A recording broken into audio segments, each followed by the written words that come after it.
Hello student, आपका political science class में बहुत बहुत स्वागत है। तो आज का हमारा जो टॉपिक है वो है भारतीय राष्ट्रीय कांग्रेस में उग्रवादी दृष्टिकोण। तो आज हम जानेंगे कि उग्रवादियों का उदय कैसे हुआ और उग्रवादी जो नेता थे वे अपने कार्य को किस तरीके से करते थे, कार्य करने की उनकी शैली क्या थी और वो अपने कार्य करने में किस साधन का इस्तेमाल करते थे। तो इसको जानने का हम प्रयास करेंगे। तो सबसे पहले जानते हैं कि उग्रवादी का प्रभाव कब से कांग्रेस पर पड़ना प्रारंभ हुआ। तो 1900 से लेकर के 1905 से लेकर के 1919 तक कांग्रेस पर उग्रवादियों का प्रभाव रहा है। तो इसके जो प्रमुख नेता रहे हैं वे हैं लाल बाल पाल।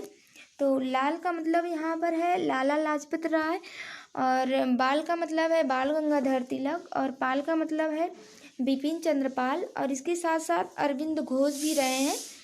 तो ये है हमारे उग्रवादी राष्ट्रवादी नेता। सबसे पहले हम समझते हैं कि उग्रवादी और क्रांतिकारी राष्ट्रवादी में अंतर क्या है। तो उग्रवादी राष्ट्रवादी नेता थे वे अहिंसात्मक तरीके से अपनी मांग को रख रहे थे, जबकि क्रांतिकारी जो नेता थे वे हिंसात्मक तरीके से अपनी मांग को रख रहे थे। और जो हमारे उदारवादी नेता थे वे भी अहिंसात्मक तरीके से ही अपनी मांग को रख रहे थे।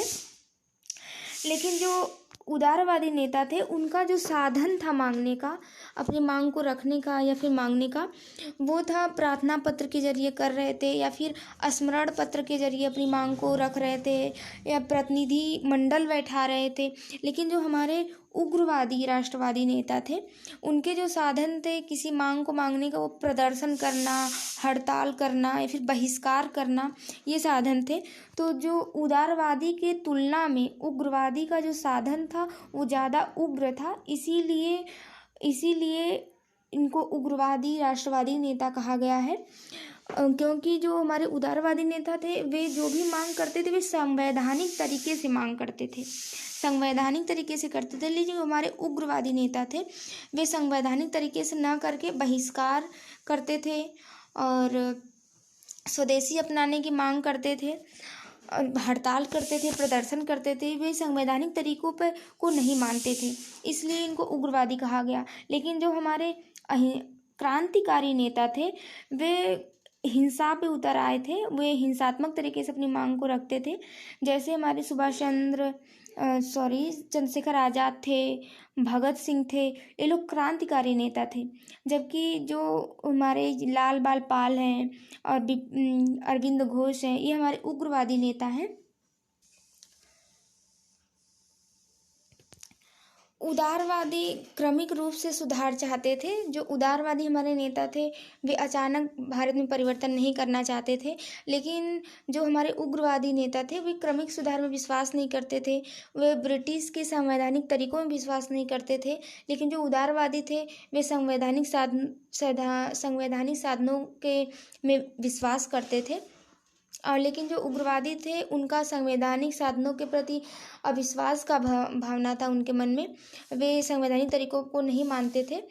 और 1885 से लेके 1905 के बीच में भारत में और विदेशों में कुछ ऐसी घटनाएं हुई जिसके कारण जो हमारे राष्ट्र के युवा थे उनके अंदर स्वतंत्रता की मांग पनपने लगी, वे स्वतंत्रता की मांग करने लगे। और पूर्ण स्वतंत्रता की मांग और उसकी प्राप्ति के लिए जन आंदोलन के मार्ग को अपनाने वाले इसी धारा को हम उग्र राष्ट्रीयता के नाम से जानते हैं। तो हम आगे जानते हैं कि भारत में और विदेशों में कौन कौन सी ऐसी घटनाएं हुई जो उग्र राष्ट्रवाद को जन्म दिया और उग्रवाद के नेतापन पे और उनका उदय हुआ। तो उन घटनाओं को हम जानने का प्रयास करते हैं कि उग्रवादियों का उदय किस घटना के कारण हुआ। तो उग्रवाद के जो कारण हैं वो बहुत सारे कारण हैं। तो हम समझने का प्रयास करते हैं कि अपर्याप्त सुधार कानून, जो ब्रिटिश का जो कानून था उसमें सुधार नहीं किए जा रहे थे। उदारवादी बहुत पहले से ही मांग कर रहे थे कि कानून में सुधार किया जाए, और तो इस कानून में वो ब्रिटिश सरकार सुधार नहीं कर रही थी, जिसके कारण जो कुछ नेता थे, जो कुछ राष्ट्रवाद के युवा थे, उनके अंदर असंतोष पैदा हो रहा था। ये भी कारण रहे हैं। और प्राकृतिक प्रकोप, 1896 से लेके 1896 से 1900 के बीच में भारत में बहुत भयंकर अकाल पड़ा था। लेकिन इस भयंकर अकाल के बावजूद भी जो ब्रिटिश सत्ता थी वो भारतीयों का शोषण कर रही थी। और जो ब्रिटिश सरकार ने जिस निरंकुशता का परिचय दिया था उस समय, ये निरंकुशता बहुत दूर दूर तक दिखाई दी थी, जिससे लोगों में असंतोष पैदा हो गया। और उस असंतोष को बढ़ाने का काम उग्रवादी राष्ट्रवादियों ने किया।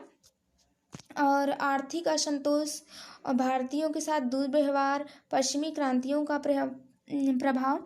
तो जो आर्थिक असंतोष मतलब कि ब्रिटिश काल में शिक्षा स्तर बढ़ा था, लोग शिक्षित हुए थे, बाहर जाकर भी पढ़ने लगे थे, लेकिन उनको रोज़गार नहीं दिए जा रहे थे, उनको नौकरियां नहीं मिल रही थी, बेरोजगारी का स्तर बहुत बढ़ रहा था, इसलिए भी लोगों के अंदर असंतोष पैदा हो रहे थे।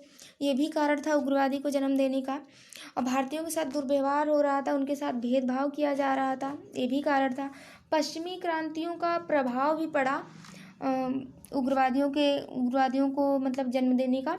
जैसे कि जो है 1896 में एक इथोपिया एक देश है, जो अफ्रीकी देश है, अफ्रीकी महाद्वीप का एक छोटा सा देश है इथोपिया, जिसने इटली को 1896 में पराजित कर दिया था, जबकि इटली बहुत बड़ा देश था। और उसी तरह एक घटना घटी थी 1905 में, जिसमें जापान, एक छोटा एशियाई देश है एक जापान, जिसने रूस जैसे बहुत बड़े देश को पराजित कर दिया था। इस घटना को देख करके भारतवासियों को या फिर भारत के जो नेता थे, या फिर यूँ कहें कि भारत के जो युवा वर्ग थे, उनको ये लगा कि हम लोग भी कर सकते हैं। ये अंतर्राष्ट्रीय प्रभाव भी उनके ऊपर पड़ा, यानी पश्चिमी क्रांतियों का प्रभाव उनके ऊपर पड़ा, जिसके कारण उग्रवाद का जन्म हुआ। और सबसे बड़ा कारण ये था कि जो 1905 में बंगाल का विभाजन हुआ, जिसको हम नेक्स्ट वीडियो में विस्तार से देखेंगे कि बंगाल का विभाजन क्यों हुआ, कैसे हुआ, किस कारण हुआ, जिसके कारण बंगाल विभाजन कारण कौन कौन सी क्रांतियाँ हुई, इसको हम अगले वीडियो में जरूर देखेंगे। तो ये सबसे बड़ा कारण था उग्रवादियों के उदय होने का, बंगाल विभाजन। और उग्रवादियों की असफलता भी थी उग्रवादियों के उदय होने के कारण में। जैसे उदारवादी जो हम नीतियाँ अपना रहे थे, उदारवादी जिस अहिंसात्मक संवैधानिक तरीके से राष्ट्रीय आंदोलन को आगे बढ़ा रहे थे, उसको जो उग्रवादी थे उन्होंने भिक्षावृत्ति की संज्ञा दी और ये भीख मांगने के समान बताया। इस तरीके से कभी भी हम अंग्रेज़ों का सामना नहीं कर पाएंगे, उग्रवादी बोले कि इस तरीके से हम कभी भी अंग्रेज़ों का सामना नहीं कर पाएंगे। इसलिए भी उनके अंदर असंतोष की भावना आ गई, क्योंकि उदारवादियों की कोई भी मांग पूरी नहीं हो रही थी। तो इस तरीके से कई कारण रहे उग्रवादियों के उदय के कारण। तो यहीं पर हमारा ये टॉपिक समाप्त होता है कि उग्रवादियों का उदय कैसे हुआ। तो मिलते हैं कल नेक्स्ट वीडियो में, तब तक के लिए धन्यवाद।